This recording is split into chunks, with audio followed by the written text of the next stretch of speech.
recommendations of their parents or other interested parties. In support of the above commitment, Airlink International Aviation College shall ensure achievement of its mission and vision to be an accredited aviation college by educational evaluation bodies in the Philippines. Ensure to cascade, implement, and monitor the practice of its core values. Commit to attain the quality objectives of all functional areas. Ensure to implement all procedures and to comply with applicable statutory and regulatory requirements. And commit to the provision of quality service and strive for the continual improvement of the organization. Ayan, di ba? A wonderful video. Okay. Class. By the way pala, may I request a representative for AV211 at saka for GEEL1 na gawa tayo ng GC.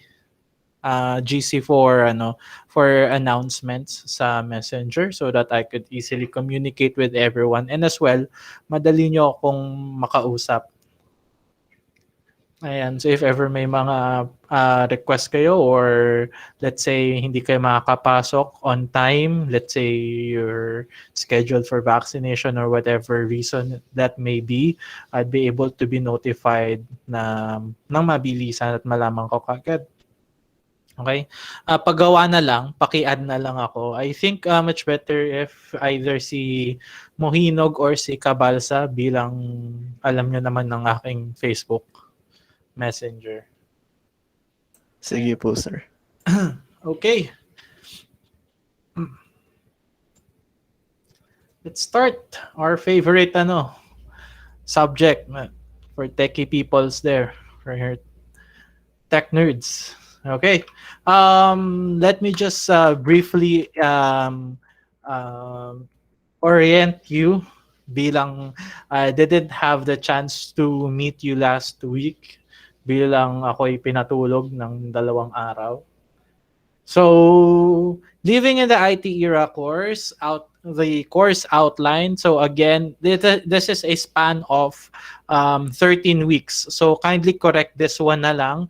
Just to be mindful for everyone, we only have 13 weeks for the trimester. So again, notable dates is on the week 17 and week 13. Why? Week 7 is the midterm examination, and this one goes here. The final examination is on the 13th week. So bilang lang kayo. Right now, we should be in here, in pre-mechanical age. So abot naman tayo dito since I saw the PowerPoint presentation. It's very short lang naman. Swerte nyo bilang departmental na to. I'm not sure if you're lucky enough or it's a shame that we are following one standard, because before, back then when I was teaching this course, is I usually teach yung kung paano kayo magko-convert ng binary to octal to hexa and to deci and so on and so forth and vice versa, para maintindihan nyo kung paano ba nababasa. For example, nagpindot kayo ng W. Paano ba yun lalabas sa nyo? Paano ba mababasa ng computer yun? Anyway, the Living in the IT Era course outline is from week 1 to week 13. Again, class, kindly correct this one na lang. We'll be discussing today the week 1 and week 2, which is the overview of the 4 computer periods and 5 generations, and as well as the pre-mechanical age. Ayan. So, the the modules has already been posted dun sa tawag dito sa Canvas. If you're not able to If you're not able to see it, let me know as early as now so that um, may ano natin, mabigyan ko kayo ng copy. Okay? Now, in regards with the grading, so grading is still the same class, 60-40.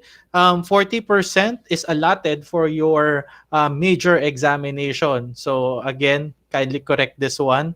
That's finals examination. I apologize for the PowerPoint. So midterm and finals, 60% is allotted for your performance. What are under those? It's not just quizzes class, okay? So ano-ano ba yung mga kasama doon? Kasama doon yung mga performances nyo. If ever there are seat works, that's part of the 60%. If there are quizzes, if there are any projects, if it is required, then it will be part of the 60%. And as well for your attendance are not part of your grade. But then again, class, attendance is a must. Why? Because you cannot learn if you are not present. So, and again, wag nyo nang isagad ang 20% ng total contact time na absent kayo. It is because you will get a grade of this one. Ayaw naman natin yan. Right? And ayaw ko rin magbigay niyan. These are the grades that I do not want to give. Promise me. I really don't want to give this type of grade. It is because sayang di ba? As much as possible, I want everyone to pass. I don't want someone to be left behind. So if you're lagging, let's say, hindi kayo makasunod sa klase, let me know so that we could adjust. Okay? Ayan. So it's a total of 100%. Now, moving forward. So our discussion is about information technology because our course is the course revolves around IT or information technology. So isipin nyo, 'di ba, kapag avionics kayo, marami kayong matututunan. Hindi lang tulad sa AMT, no. Anyway, so information technology class. What does IT or how do we define IT? Your ano muna, your definition. How would you define baklas information technology without googling? In your point of view, there's nothing wrong here. It is your point of view. How would you define it?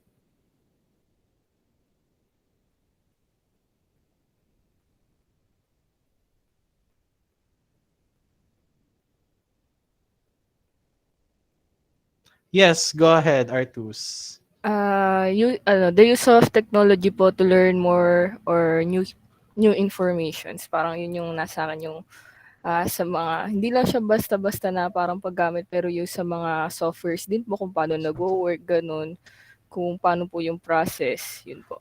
So, how technology works, ganon. Okay. Go ahead, Cabalza. So, para sa akin, sir, it focuses on technologies talaga. Generally speaking, information about technology. Pero siya, mas deeper pa. Kumbaga, saan ba nagsimula yung ganitong technology? Okay. And ano pa yung possible na na ma-invent? Kasi kung anong meron sa atin ngayon, possible na i-modify natin or reverse engineer para magkaroon pa ng ibang technology na better kung anong meron tayo today. Ayan. What a nice answer from Cabalza. Yes, Mohinog. Sir, for me, yung IT po is it is how we gather information po using technology po from mode of parang softwares din po kung paano po tayo nakakuha ng mga informations doon. And kung paano po natin na pa-process yung mga information na yun through technology din po. Yun po. Okay, so how we process information. Nice answer din. Yes, Hazul. For me, it is an applied science on data. That's all. Applied science on data. Wow. Napakalalim naman yan. Okay, Montaño, go ahead. Sir, information technology is very broad and it composes po ng computer systems and databases po. Computer systems and databases. Well, okay, ganda ng sagot din ni Montaño. So, let's see class. How would we define it? So, information technology. So, information technology has been with us for longer than many people realize. So, the typewriter is an early example of technology applied to processing of information. So, yung mga sagot nyo is actually correct, di ba? Now, a machine device producing letters and other documents more quickly and more eligibly than is possible by hand. Kumbaga, we could also define it as an aid for human people. Diba? It makes our life easier and faster and more efficient. Now, according to Merriam-Webster Dictionary, information is the communication or reception of knowledge or intelligence.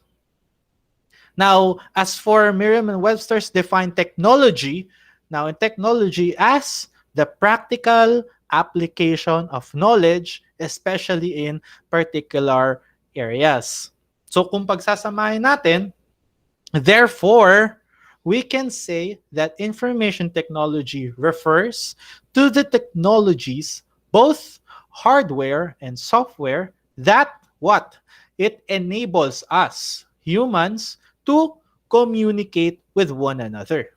Right? So, just like yung mode natin ngayon, our learning management system, it is one part of IT or information technology, diba? Because it bridges us. It bridges me to all of you. We are able to meet virtually, diba? Back then naman, is this possible? Was this possible back then? Of course, no. Because IT or information technology grows in a rapid pace. Ever since the 20th century, yung technology natin has grew rapidly, 'di ba? Of course, 'di ba? Siguro naman Nabutan niyo pa ba may mga keypads na phone? Nabutan niyo pa ba or Yes, sir. Akala ko sir. sobrang tito ko na. Ako na lang yung nakakaalam ng may keypad pa eh. Okay. So, di ba, isipin nyo, yung phones natin, I was lucky enough to, saw the early forms of cell phones. Tawag ko pa nga dati, nung bata ko, pangkaskas ng yelo sa mga tatay natin. Kasi parang flip phone siya, pero hugis siya ng pangkaskas ng yelo. Ayun. And then, there goes yung the infamous 5110. Diba? Kahit ihulog mo sa third floor, kahit 6th floor pa yan, ang case ay nawawasak lang, pero ang phone is hindi siya nawawasak. Then, we have the 3310. Diba? I think hindi nyo pa naabutan to. Then, the legend of Nokia. And then dumating 'di ba yung mga smartphone. Ano ba 'yon? 6600 data, Nokia 6600 data 'yon. May color na yung yung screen. And then what do we have right now, 'di ba? We have the iPhones, iPhone 12, iPhone 13 coming this September, just a month away. What else? Yung Galaxy S21. Whatever the flagship phone it may be, it has come a long way, right? Yung mga screens natin, 120 hertz, that even before it wasn't possible. The screen refresh rate is around 30 hertz. Now, it has already been tripled. Diba? Di lang triple, quadrupled pa the refresh rate. Kahit yung mga ano natin, for those PC enthusiasts natin dyan, di ba? So, back then, ano ba yung mga ano natin? Ano ba yung mga processors natin? We have Intel and AMD. Intel making yung mga Core 2 Duos back then. And then ngayon, may mga i9s na, i7, i5. Same goes with AMD. AMD before, back then, mga Athlon, yung mga pinoproduce nila. Ngayon, meron na silang Ryzen 5, 3, 7, 9, Threadripper, just to name a few. So, technology grows, di ba? It's fun. It's fun, actually. If you're going to look at cars, right? Cars back then are just a car that will deliver you from point A to point B. Yes? Now, ano ba ang mga smart features na mga sasakyan natin ngayon that enables humans? Or ano ba yung mga technology na meron sa mga sasakyan ngayon? Self-drive. Self-drive. Auto park. 'Di ba? Autopilot sa Tesla, sensor for parking. 'Di ba yung sa Ford? Yung sasakyan niya maghahanap ng parking space sa iyo and then siya na yung papasok, especially for parallel parkings, 'di ba? Ayun. Yes, sir. Oo. So, there are a lot of kahit nga it's just simple Bluetooth, right? Dati cassette pa yung ginagamit ng mga tatay natin na iniikot-ikot pa yan. Side A, side B. Mga cassette, and then dumating yung CDs. And then after ng mga CDs, nagkaroon ng Bluetooth, 'di ba? So, ngayon, Apple CarPlay. Ano ba yung sa Android? Android Car, Android whatever that is. So there are a lot of smart features na nadadagdag. Just doon pa lang yun sa mga doon pa lang yan sa mga cars. What more sa aircraft natin, si aviation? 'Di ba? Back then when you were young, meron bang Wi-Fi? May Wi-Fi ba sa aeroplano? Wala, sir. Wala. But now, it's a commodity, right? Majority of airlines are now offering Wi-Fi. Pero it has a caveat. It will only work from above 30,000 feet. Below that, it will not work because of how it's designed. Hindi kasi siya tulad ng mga typical nating broadband which uses signal. Yung sa aircraft kasi, it uses SATCOM, satellite communications. Kaya it works at around 30,000 feet and above. So, now we've defined what is information technology, di ba? So, as it is used today, however, the term information technology has a much more precise meaning.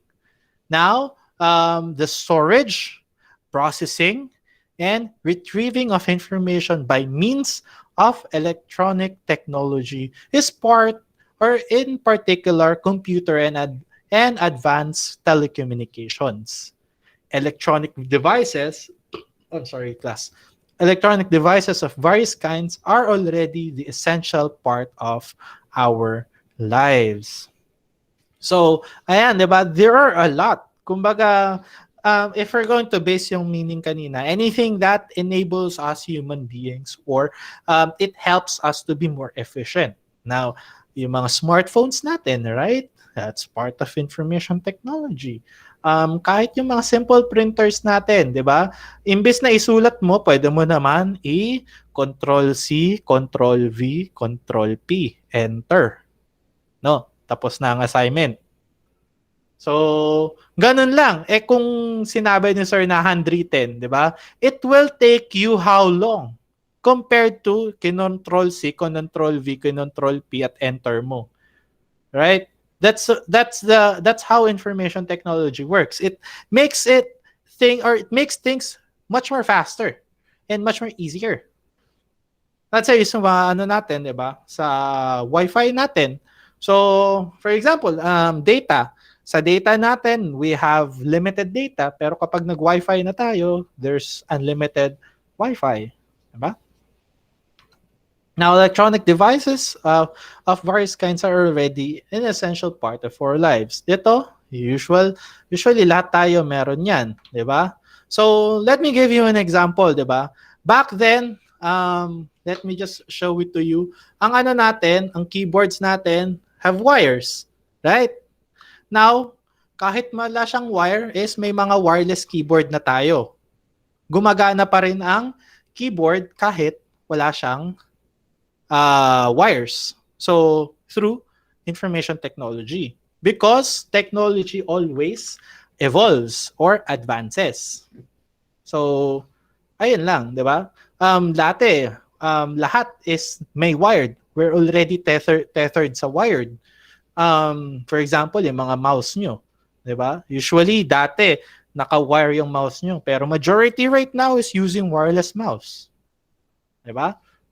Even with charging, di ba? There are rumors, right, dun sa Apple that they'll be removing the power port. So, completely wireless na. So, we don't know. With technology, it really depends. Let's go through the categories of computers. So categories of computers. So there are a lot class regarding computers. First is what we call yung mga tinatawag nating supercomputers. So supercomputers, these are very large.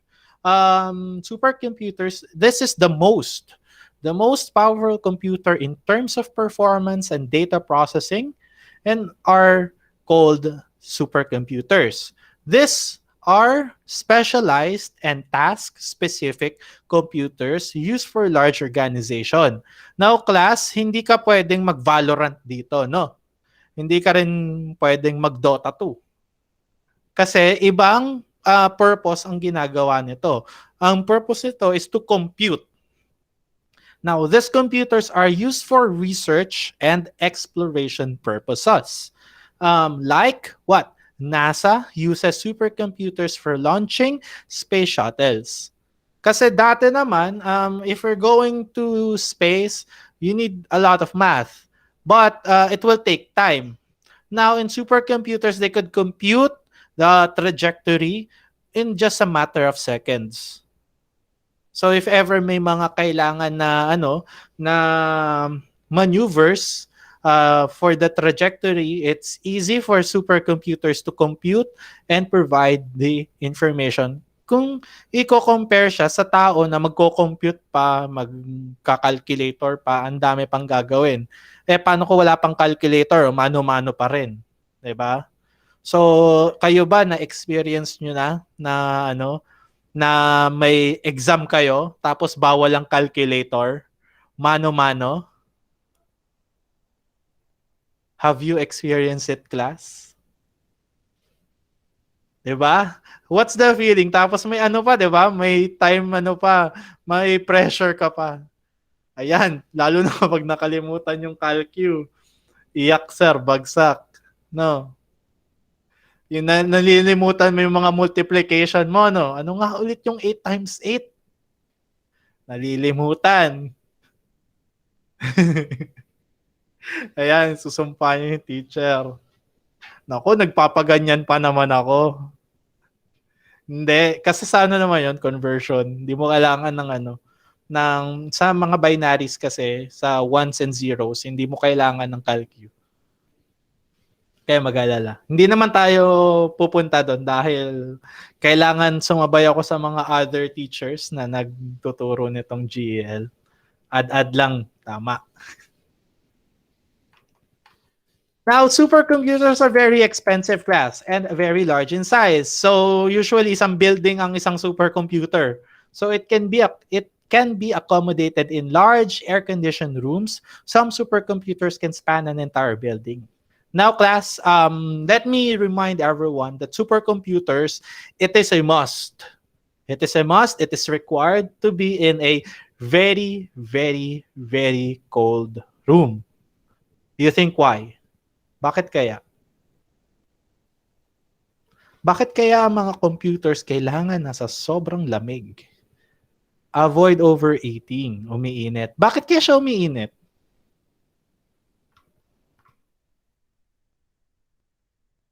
Why do you think?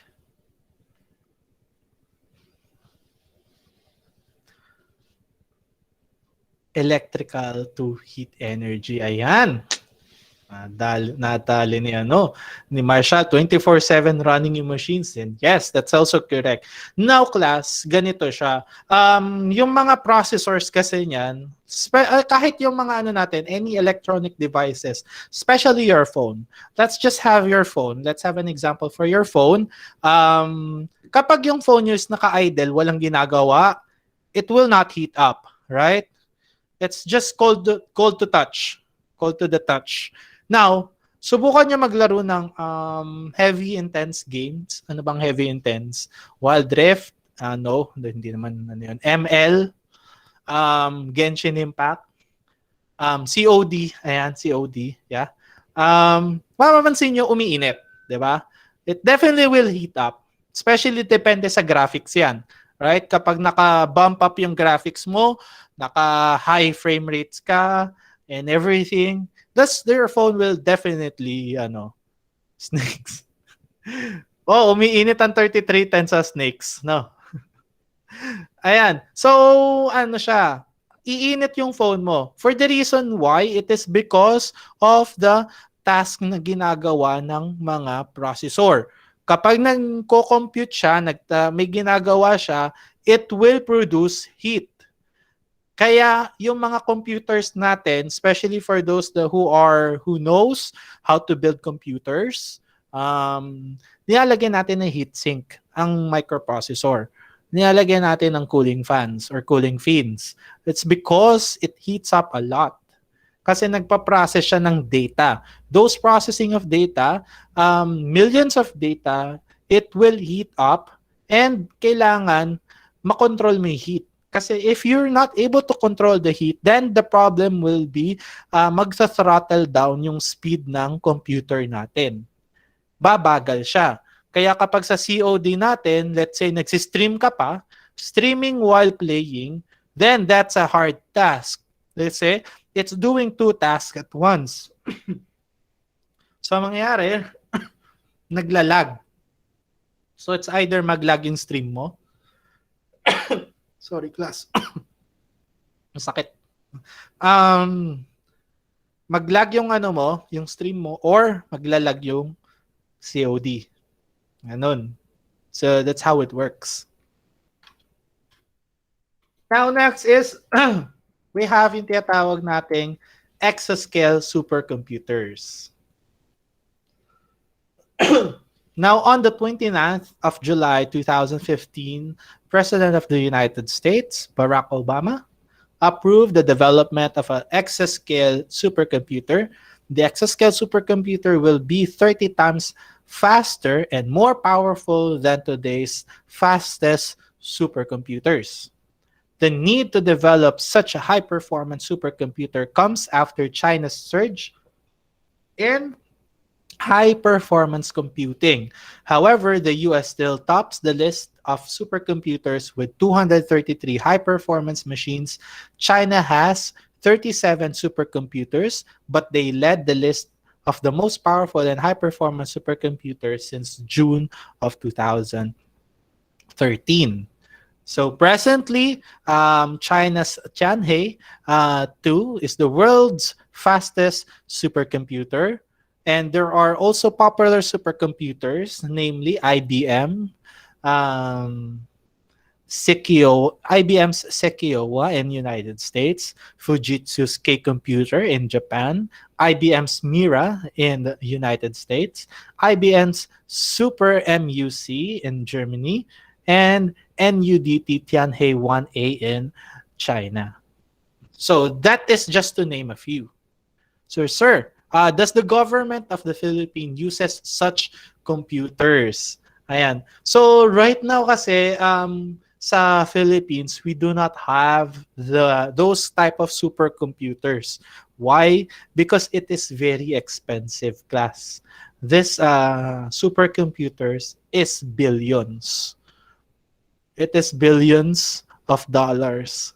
just to run it. And yung maintenance niya is also quite high. Kaya isa pa mainit sa Pilipinas. No, it's not just about na mainit sa Pilipinas. Air conditioning will suffice. Mababahon pa. Ang meron lang supercomputers yung DOH. Ayan. Kaya mo yung DOH, sayang. Yung 700 million nila. Ay, 67 million. Ayun, may supercomputers na sa DOH nga lang, no? Ibang klaseng supercomputer nga lang sa kanila. Okay. Now, yung sa mga supercomputers kasi class, it's a different architecture. If you're familiar with computer architecture, so meron kasing ARM architecture and x86 na architecture. Yung mga x86, that's your typical family computer, hindi pala family computer, personal computer. Yung mga PC nyo, mga Intels and sort of. ARM-based kasi is much more faster compared to x86. So, just a fun fact for everyone is majority of na mga supercomputers are ARM-based. Ayan. So, parang lang sila, mga iPhone, ganun. Now, categories of computers. Next is the use of supercomputers. Ano ba yung mga uses nito? In Pakistan, supercomputers are used for educational institutes like NUST for research purposes. Pakistan Atomic Energy Commission and Heavy Industry Taxila uses supercomputers for research purposes. Ayan. So, majority talaga is for research and development ang gamit ng isang supercomputer. Next is, of course, it is for space exploration class. For example, diba, going to the moon is hard. It's hard for you to compute for everything. So, we need an aid, which are supercomputers. Back then, ang supercomputers are kumbaga, ang speed rate now, trillions of processing power. Dati, it's just thousands. Correct me if I'm wrong. As far as my memory goes, yung computer na dala-dala papunta sa moon on Apollo 11 was just 56 kilobytes of memory. 'Di ba? Compared, parang lang yun, isang app lang ng Facebook, mas malaki pa. If we're going to compare it to today's standard. 'Di ba? Dati, yung mga phones natin, okay ng 16 gig, right? Ngayon, asa ka pa mabuhay sa 16 gig. Kaka-install lang ng OS mo, memory full na. So, ayan. Now, next is space exploration. 70% sa OS. Ayan, di ba? Yan yung struggle ng phone ko. 16 gig lang kasi yung phone ko. So, supercomputers are used to study the origins of the universe, the dark matters. And for these studies, scientists use IBM's powerful supercomputer, the Roadrunner, at the National Laboratory in Los Alamos, California. Ayan. So, class, ito is yung sa supercomputer na to, we're able to study mga, let's say, at the center of our galaxy, the supermassive black hole na meron tayo sa gitna ng universe natin. So, we're able to study those things because of supercomputers. Ayan. Next is, ito rin, of course, earthquake studies. Supercomputers are used to study the earthquake phenomena. Besides, the supercomputers are used for natural resource exploration like natural gas, petroleum, coal, and etc. So, hindi na yung mano-mano tayo magdidig dahil hindi natin sure kung meron ba dito mga natural reserves. Of course, weather forecasting. Supercomputers are used for weather forecasting and to study the nature and extent of hurricanes, rainfalls, windstorm, etc. That's also the reason why we are able to forecast the trajectory of the typhoons and hurricanes alam kaagad natin, di ba? Papasok pa lang sa PAR, alam na. Dahil dun sa supercomputer, they were able to predict, and they would be also able to predict how many weather occurrences will happen. Let's say, for example, typhoons in a year. Kasi kino-compute nila is, kumbaga, fortune telling sila using computers, which is very accurate. Diba? Ang ano na lang natin, 'di ba, yung mga apps na lang natin, mga weather apps natin. Bakit alam ng weather app natin ilang percentage ng chance na umulan ngayong araw na 'to? 'Di ba? So, next is also for nuclear weapons testing. Wala tayo nito. Supercomputers are used to run weapon simulation that can test the range, accuracy, and impact of nuclear weapons. Yan. Now, next is ito. This is much more typical. Mainframe computers. So, mainframe computers, although mainframes are not as powerful as supercomputers, but then again, this is still powerful. But certainly, they are quite expensive nonetheless. And many large firms and government organizations uses mainframes to run their business operations. So, this is typical, class. Marami nito. The mainframe computers can accommodate in large air-conditioned rooms because of its size. Supercomputers are the fastest computers with large data storage capacity, whilst mainframes can also process and store large amount of data. Banks, educational institutions, and insurance companies use mainframe computers to store data about their customers, students, and insurance policies. Now, question, meron ba sa alyak niyan? Diba? May magtatanong dyan. Sir, sa Airlink po ba? Airlink International Aviation College, meron po ba dyan mainframe computer? Punta na lang kayo sa MIS. Makikita nyo yung box doon sa likod ni Sir Will, si Sir Ostilio. Na yung box na matangkad doon. It's very pa naman. I cannot tell. I could not say it's already a mainframe computer. More on a server kasi siya. Server in which dun napapagana lahat and the network server, ganon. Yung meron tayo sa Alyak. Yun. Now, for popular mainframe computers, notably we have the Fujitsu ICL VME and we have the Hitachi's Z800. Now, next is yung after the mainframe computers, we have the mini computers are used by small businesses and firms. Mini computers are also called as mid-range computers. These are small machines and can be accommodated on disk with not as processing and data storage capabilities as supercomputers and mainframe computers. These computers are not designed for a single user. Individual departments of a large company or organization use mini computers for specific purposes. For example, a production department can use mini computers for monitoring certain production process. Now, good examples, popular mini computers are the K202, the Texas Instrument TI-990, the SDS-92, and IBM mid-range computers. Ayan. Now next, this is the much more typical, the one that we have. So we have yung tinatawag nating microcomputers. So umpisa natin. Again, class, we have yung supercomputers.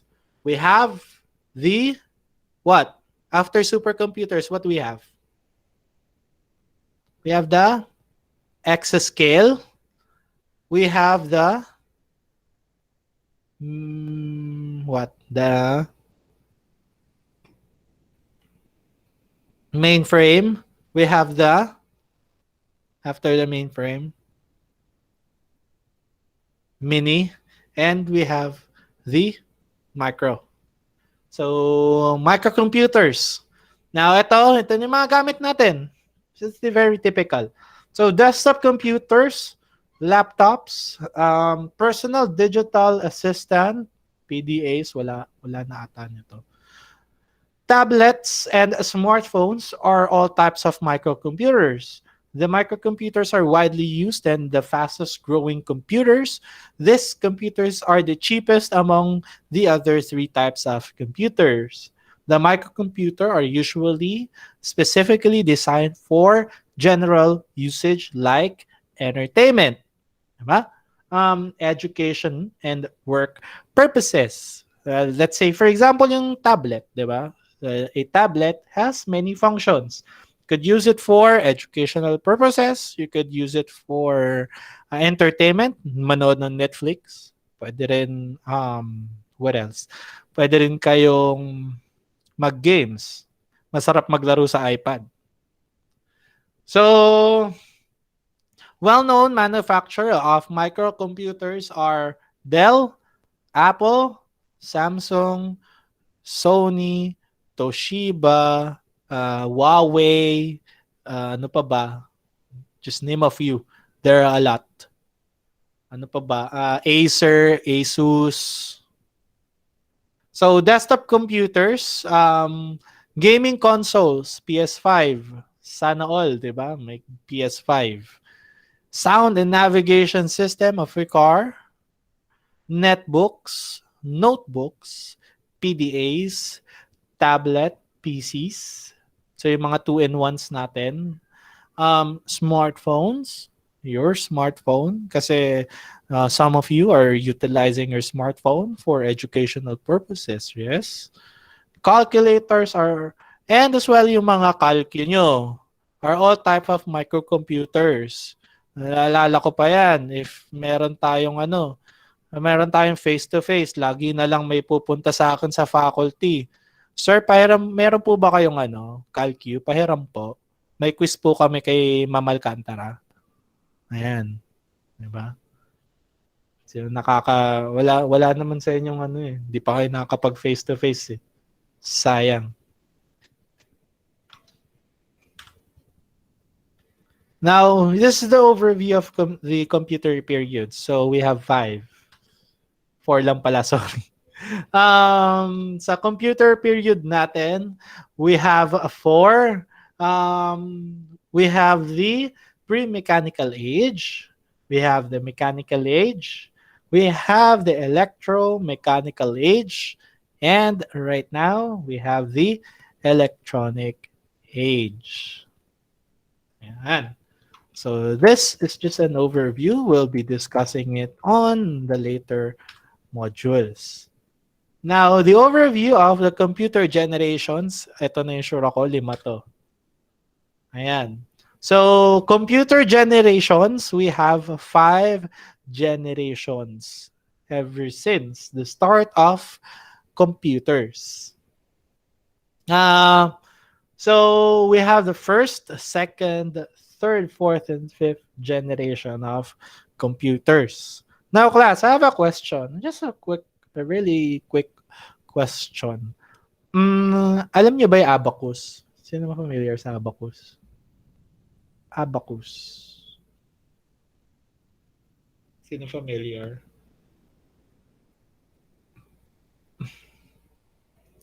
Yan. Marami. Is an abacus a computer? Yes or no? Yes. Oh, sabi ni Artus, yes. Sabi ni Mohinog, yes. Oh, bakit? Oh, why yes? Mga nag-yes dyan. Oh, bakit? Why? Oh, go ahead, Mohinog. Sir, kasi purposes ng computer po is to help humans to compute numerical digits or ano po. And I think po abacus is one of the first generation computers po. Nice answer. So, calculating tool po. It's actually correct. So, anything that computes is a computer. Kaya nga computer. The sole purpose of it is to compute. There's our reference. Okay. Oh, Hindi ko na discard. Anyway.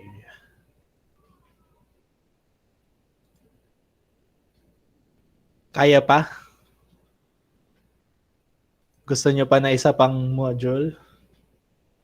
Yung isang module naman, 5 ano lang naman 5 slides. Kaya nyo pa? Kayo nang tatanungin ko. 5 slides, kaya pa? Kaya pa ba ng brain cells nyo? Kaya pa. Anyway, this is ano lang naman. 5 slides naman para lang makahabol tayo sa sa mga other teachers. So this is the the pre-mechanical age. This is the yung first generations natin, 'di ba? Ay, before the first generation pala. So we have yung pre-mechanical age. So this is very short, I promise you. Sa pre-mechanical period natin, ito yung tinanong ko sa inyo kanina. Is an abacus a computer?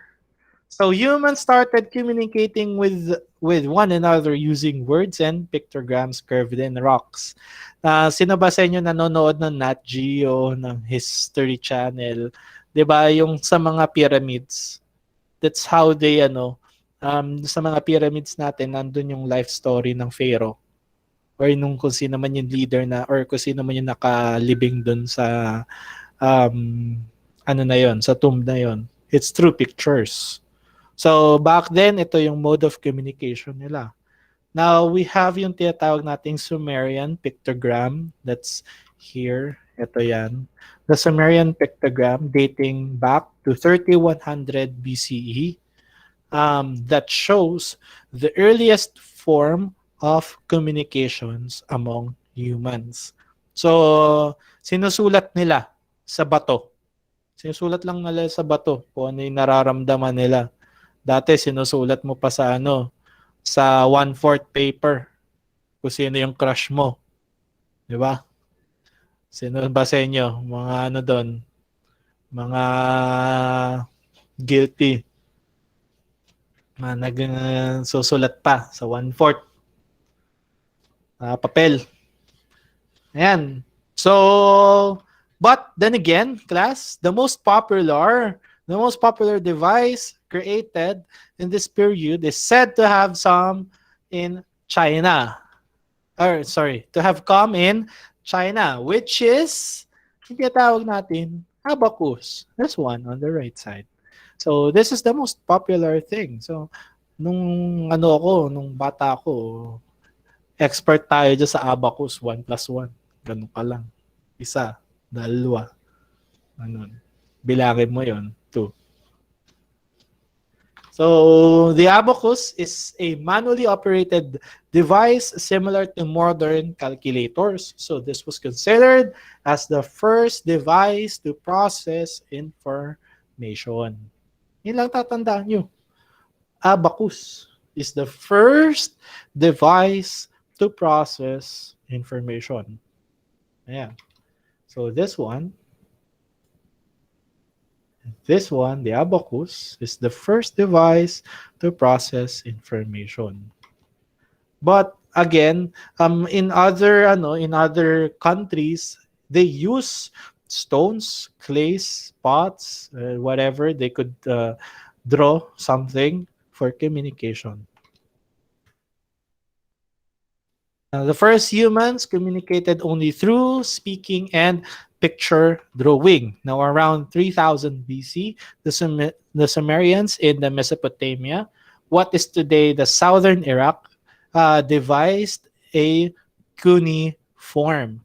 The Greeks later adopted the Phoenician alphabet and added vowels, and the Romans gave the letter Latin names to create alphabet we use today. Now, paper and pens input technologies. Now, the Sumerians' input technology was a stylus that could scratch marks at a wet clay. So, hindi to yung literal na pen and paper natin, no? About 2600 BC, the Egyptians write on the papyrus plant. And around 100 AD, the Chinese made paper from rags on which modern day paper making is based.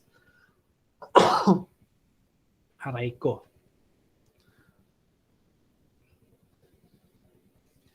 Now, the pre-mechanical period is we also have yung books and libraries, permanent storage devices. Ayan. Ano nga ulit yung earliest form ng ano natin, pagsusulat natin? Meron bang familiar? Bilang buwan ng wika ngayon. Baybayin. Ayan. Napakahusay ni Martinez. Okay. Sorry. Bumubuka na naman ng tahi ko, no? So, religious leaders in the Mesopotamia kept the earliest books. The Egyptians kept scrolls. And around 600 BC, the Greeks began to fold sheets of papyrus vertically into leaves and bind them together. Now, ito yung ano natin, yung Egyptian hierarchic numerals.